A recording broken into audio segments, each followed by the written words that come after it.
Desde lo alto de su imperio de cristal y acero, el multimillonario Alessandro de la Vega lo tenía todo: fortuna, poder y un apellido que abría cualquier puerta. Sin embargo, su alma vivía en un perpetuo invierno, atormentado por la silenciosa desconexión con su madre, Isabela, a quien creía perdida para siempre en un abismo de confusión tras un terrible accidente que la dejó sorda.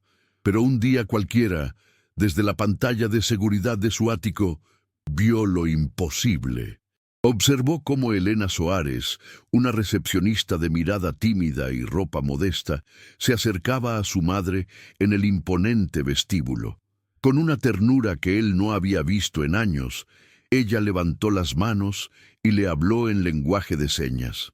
En ese instante, los ojos de Isabela se iluminaron, conectando con la extraña de una forma que rompía en 1000 pedazos la mentira en la que Alessandro había vivido. ¿Qué harías si descubrieras que el dolor más grande de tu vida fue construido sobre una cruel y elaborada farsa? ¿Cómo reaccionarías al darte cuenta de que una completa desconocida, en solo 30 segundos, te ha mostrado una verdad que te fue negada durante una década? Antes de que te revelemos cómo las manos de una humilde recepcionista están a punto de derrumbar un imperio de secretos y liberar un amor que parecía imposible, haz una pausa. Si crees que un solo acto de bondad puede ser la llave que abre la puerta a la justicia, toca el botón de me gusta y suscríbete ahora, porque la historia que estás a punto de conocer te demostrará que el pasado nunca, jamás, permanece enterrado. El conflicto principal se desató en el alma de Alessandro con la fuerza de un huracán. Durante años, su primo y socio Gael Montan le había asegurado que el accidente no solo había destruido el oído de Isabela, sino también su mente, dejándola en un estado casi vegetal, incapaz de comunicarse o sentir de verdad. Alessandro cargaba con la culpa de haberse distanciado, creyendo que su presencia era inútil. Vivía un luto por una madre que aún respiraba, visitándola por deber, con el corazón hecho pedazos. Pero la escena en el monitor era una daga directa a esa mentira. La lucidez en la mirada de su madre, la forma en que sus manos respondieron a Elena, no era la expresión de una mujer perdida. Era la súplica silenciosa de una prisionera pidiendo ser rescatada. Con el corazón latiendo a un ritmo frenético, Alessandro mandó llamar a Elena a su oficina, un santuario de vidrio y acero suspendido sobre la ciudad. El contraste entre su modesto uniforme y el lujo opresivo del lugar era un abismo. Él, acostumbrado a dar órdenes, luchaba por encontrar las palabras. «Quiero que trabaje para mí», dijo, su voz más ronca de lo habitual. «Como acompañante personal de mi madre. Le pagaré lo que pida». Elena lo miró, sus ojos grandes y cautelosos. No veía a un magnate, sino a un hombre desesperado, un hijo que anhelaba recuperar algo perdido. En su interior, una batalla se libraba entre el miedo a ese mundo desconocido y la compasión inmensa por esa mujer solitaria que había visto en el vestíbulo. Aceptó, no por el dinero que cambiaría su vida, sino por la mirada de Isabela que no podía olvidar. Los primeros días en la mansión de la Vega fueron un estudio de contrastes. El lujo de las habitaciones chocaba con la profunda tristeza en los ojos de Isabela. Pero Elena, con su paciencia infinita, comenzó a derribar los muros del silencio. Descubrió que a Isabela le encantaban las novelas de misterio y que su mente era aguda como una navaja, atrapada en un cuerpo que no siempre le respondía. En una tarde, mientras leía un libro, Isabela le señaló una frase con el dedo tembloroso. «No todos los carceleros usan barrotes». Elena sintió un escalofrío recorrerle la espina dorsal. Comprendió que la prisión de esa mujer no era su sordera, sino algo mucho más siniestro. Alessandro, observándolas a distancia a través de las cámaras que había instalado, sentía cómo la esperanza se transformaba en una furia helada contra Gael. Gael Montan no tardó en percibir la amenaza. Su sonrisa encantadora era una máscara para la crueldad que albergaba en su alma. Encontró a Helena en uno de los pasillos desiertos de la mansión. Su presencia era como una sombra fría que robaba el calor del ambiente. «Es admirable su dedicación, señorita Soares», comenzó, su voz un susurro sedoso y venenoso. «Pero debe tener cuidado, mi tía es frágil, su mente crea fantasías. Sería una lástima que alguien con buenas intenciones terminara perjudicándola, o a sí misma». El mensaje era claro, era una advertencia envuelta en falsa preocupación. Helena sintió el miedo, pero al recordar la mirada suplicante de Isabella, su determinación se endureció como el acero. Sabía que Gael no estaba protegiendo a su tía, sino a sus propios y oscuros secretos. Esa misma noche, Helena le contó a Alessandro sobre el encuentro con Gael. Al ver la furia protectora en los ojos del millonario, comprendió que ya no estaba sola en esto. «Él te amenazó», afirmó Alessandro. Su voz era un trueno contenido, la promesa de una tormenta. «Ahora estoy seguro. Hay algo que no quiere que descubramos». En ese momento, dejaron de ser jefe y empleada para convertirse en aliados, unidos por una causa común: la verdad. Fue entonces cuando Helena recordó algo que había visto en la mesita de noche de Isabella, escondido bajo una pila de libros, un pequeño diario de cuero con las iniciales IDV cerrado con un candado diminuto. Parecía intacto, como si nadie lo hubiera tocado en años. Esa fue su primera pista, la llave que podría abrir la puerta a una década de mentiras. Con el diario en su poder, pero sin forma de abrirlo, una nueva capa de frustración se asentó sobre Alessandro y Helena. Sabían que la respuesta estaba a centímetros de ellos, encerrada tras el pequeño candado de plata. Fue entonces cuando Gael, sintiendo que su control se desvanecía, decidió lanzar su ataque más cruel y directo. Irrumpió en la biblioteca donde Helena le leía a Isabella, flanqueado por 2 guardias de seguridad y un médico de aspecto severo. «Se acabó la farsa, Helena», espetó, su voz goteando veneno. «He conseguido una orden judicial. Mi tía será trasladada a una institución especializada donde recibirá el cuidado que necesita, lejos de influencias oportunistas como la tuya». La sangre de Helena se heló mientras los guardias se acercaban a la silla de Isabella, quien la miraba con pánico. Alessandro llegó justo en ese instante, atraído por el alboroto. La escena que encontró encendió una furia primitiva en su interior. Se interpuso entre los guardias y su madre. Su cuerpo era una barrera infranqueable. «No tocarás a mi madre», gruñó, su voz tan baja y peligrosa que incluso los guardias retrocedieron un paso. Gael sonrió con suficiencia, agitando el documento legal en su mano. «Es tarde, primo. Soy su tutor legal. La ley está de mi lado. Esta mujerzuela te ha llenado la cabeza de fantasías». Pero Alessandro no miraba a su primo. Sus ojos estaban fijos en Helena, quien, a pesar del miedo, se había colocado protectoramente junto a Isabella, sus manos listas para defenderla. En esa mirada compartida, en ese frente unido contra la tiranía de Gael, su alianza se transformó en algo mucho más profundo. Fue en medio de ese caos que una figura inesperada intervino. Clara, la anciana ama de llaves que había servido a la familia de la Vega durante más de 40 años, entró en la habitación. Siempre silenciosa y discreta, su presencia ahora tenía un peso inusual.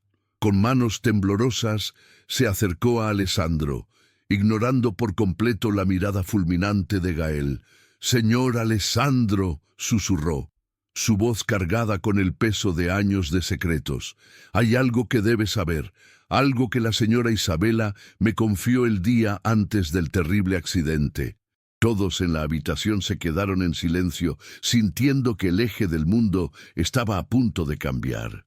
Clara abrió su mano arrugada y reveló una pequeña llave de plata idéntica a la que se necesitaba para el candado del diario. Ella sabía que algo malo iba a pasar. continuó Clara, sus ojos llenos de lágrimas contenidas, mientras le entregaba la llave a Alessandro. Me dijo que Gael se había vuelto ambicioso y peligroso, que estaba escuchando sus llamadas telefónicas. Me hizo prometer que si algo le sucedía, le daría esta llave a usted y solo a usted, cuando estuviera listo para escuchar la verdad. El impacto de la revelación silenció a Gael, cuyo rostro palideció visiblemente. La orden judicial en su mano de repente parecía un trozo de papel sin valor. La llave no era solo un medio para abrir un diario, era el testimonio de una mujer lúcida, el último recurso de una madre para proteger a su hijo desde el otro lado de un abismo de silencio forzado. Ahora, con el arma en sus manos, Alessandro y Elena sabían que la guerra acababa de empezar. Con la pequeña llave de plata en la mano, que se sentía tan fría como el hielo y tan pesada como una década de mentiras, Alessandro y Elena se encerraron en la biblioteca. El aire estaba cargado de una tensión casi insoportable. Con un movimiento que pareció durar una eternidad, Alessandro insertó la llave en la cerradura del diario y la giró. El clic del candado al abrirse resonó en el silencio como un disparo. Juntos se inclinaron sobre las páginas amarillentas, donde la elegante caligrafía de Isabela contaba una historia de terror que nadie había escuchado. Cada línea era un grito silencioso, detallando la creciente paranoia de Gael, sus manipulaciones financieras y el miedo palpable de una mujer que veía cómo el monstruo que crió como a un hijo se apoderaba de su vida y de su fortuna, pieza por pieza. A medida que avanzaban, la verdad se volvía cada vez más oscura, más monstruosa. Las últimas páginas, escritas con una caligrafía temblorosa y apresurada, revelaron el secreto más devastador de todos. Isabela no solo temía por el imperio familiar, sino por la vida de su esposo, el padre de Alessandro. La noche antes del fatídico viaje, había descubierto pruebas irrefutables de que Gael había saboteado los frenos del coche. Su intención era eliminar a ambos para quedarse con todo. El accidente no fue un accidente, fue un asesinato y un intento de asesinato. Alessandro sintió que el suelo desaparecía bajo sus pies. El dolor que había cargado durante años se transformó en una furia volcánica, una sed de venganza tan profunda que le quemaba el alma. No solo le habían robado a su madre, le habían arrebatado a su padre. La conmoción inicial dio paso a una determinación helada. En la mirada de Elena, Alessandro no encontró lástima, sino una fuerza inquebrantable que reflejaba la suya. Ya no eran solo un hijo buscando justicia y una mujer de buen corazón. Eran los verdugos del destino, listos para ejecutar la sentencia que Gael merecía. «No lo enfrentaremos en privado», declaró Alessandro. Su voz era un eco mortal en la vasta biblioteca. «Lo destruiremos donde más le duela, frente al mundo que cree haber conquistado». Su plan tomó forma con una precisión letal.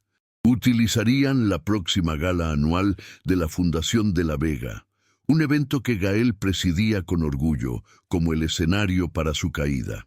Sería una ejecución pública, transmitida a la élite de la ciudad, donde cada mentira sería expuesta bajo los reflectores. Los días siguientes se convirtieron en una febril preparación para la batalla final. Mientras Alessandro movía los hilos de su imperio, asegurándose de que cada cámara, cada micrófono y cada invitado clave estuviera perfectamente posicionado para el momento de la revelación, Elena se dedicaba a preparar a la verdadera protagonista, Isabela.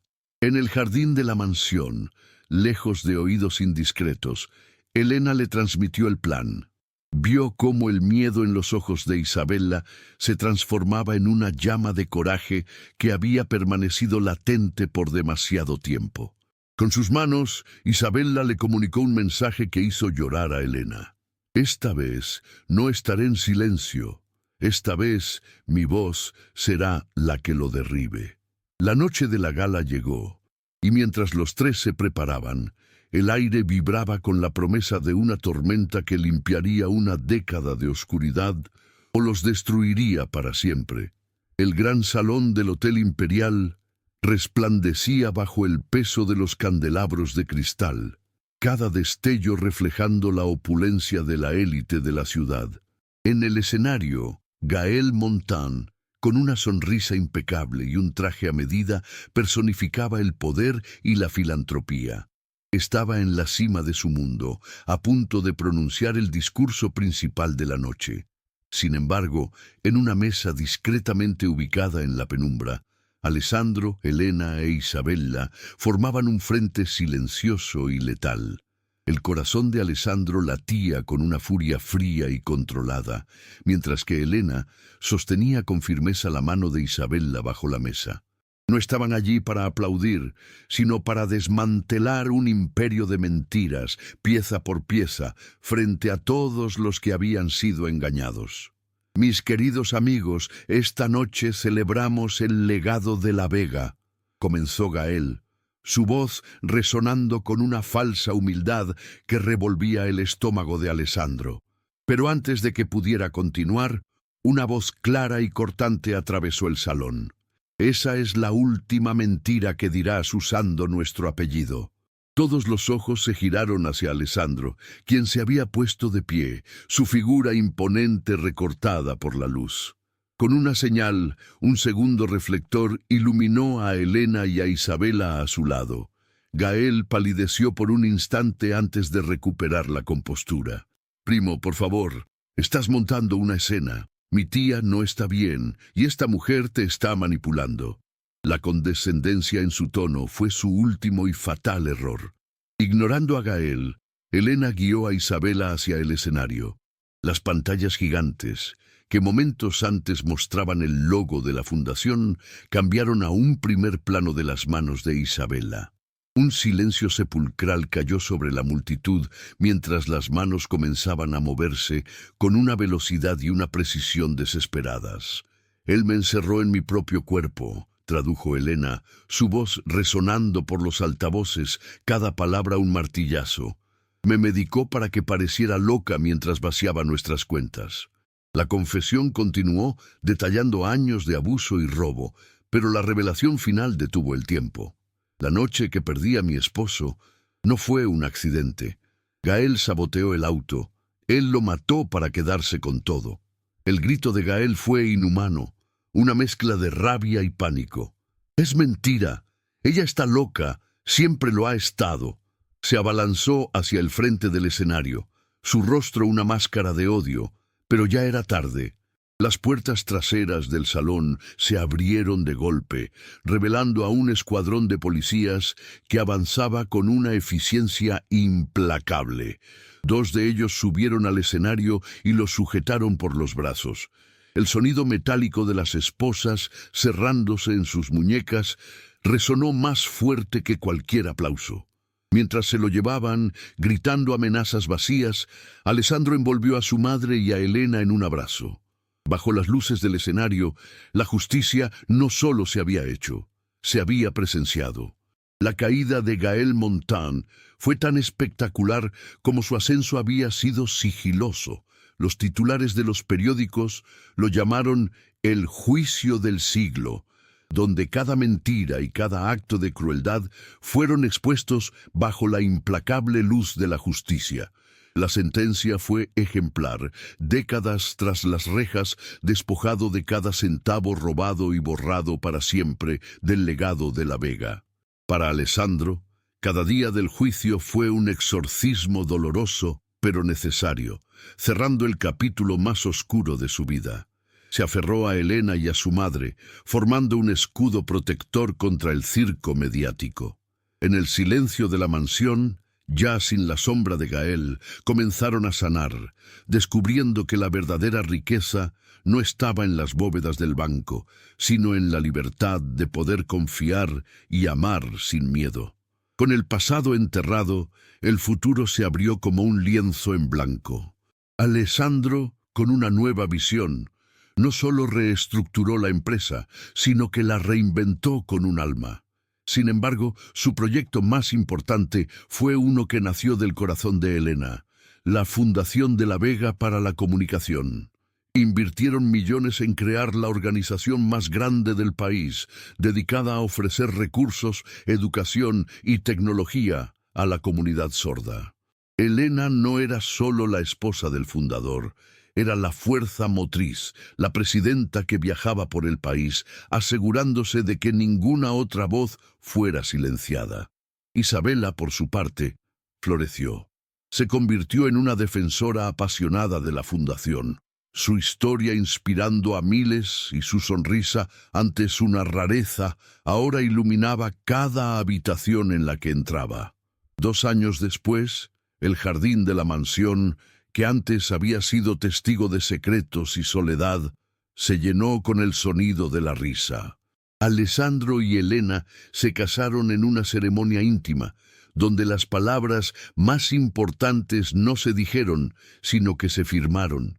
Isabela, radiante, ofició la unión, sus manos contando la historia de un amor que había derribado muros. Ahora, un pequeño niño de cabello oscuro y ojos curiosos corría por el césped persiguiendo mariposas. Se llamaba Mateo y desde su nacimiento aprendió 2 idiomas, el que se hablaba con la voz y el que se expresaba con las manos.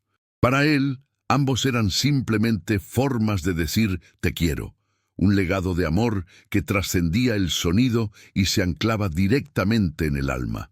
En una tarde dorada, los 3 estaban sentados en una manta bajo el viejo roble.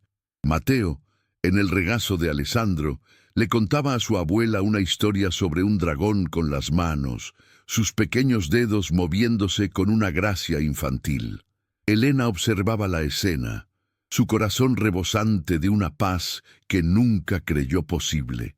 Alessandro la miró y con un simple gesto de la mano le dijo: «Eres mi todo».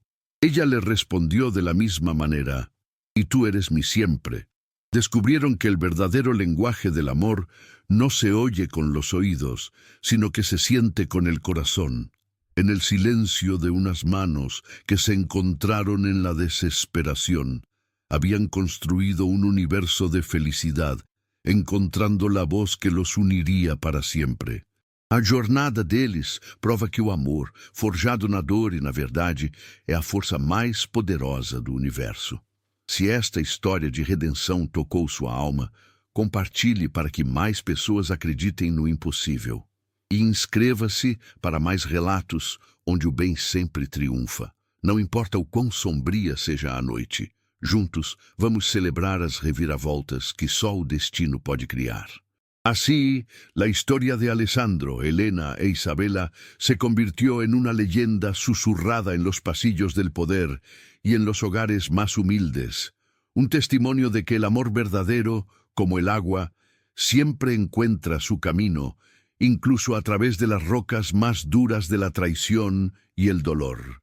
Su viaje nos enseña que las segundas oportunidades no son un regalo del destino, sino una elección que se hace con valentía, una decisión de mirar más allá de las cicatrices para encontrar la belleza en la reconstrucción. En el jardín donde antes reinaba un silencio de soledad, ahora florecía un silencio de profunda conexión, probando que las barreras más grandes no son las físicas, sino las que erigimos en nuestro propio corazón, y que para derribarlas, a veces, solo se necesita un gesto de bondad. El legado que construyeron fue mucho más grande que cualquier imperio financiero. La Fundación de la Vega para la Comunicación se convirtió en un faro de esperanza, un lugar donde miles de voces silenciadas encontraron las herramientas para contar sus propias historias. El nombre de la Vega, antes manchado por la codicia de un hombre, fue purificado y redefinido por el amor de 3 almas que se negaron a ser vencidas. Demostraron al mundo que la verdadera fortuna no se mide en acciones o propiedades, sino en las vidas que se tocan y en la capacidad de transformar el sufrimiento más profundo en un propósito que ilumina el camino para otros.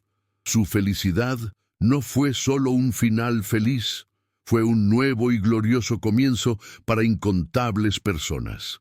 La jornada de ellos prueba que el amor, forjado en el dolor y la verdad, es la fuerza más poderosa del universo. Si esta historia de redención tocó tu alma, comparte para que más personas crean en lo imposible. Y suscríbete para más relatos donde el bien siempre triunfa, no importa cuán oscura sea la noche. Juntos vamos a celebrar las revueltas que solo el destino puede crear.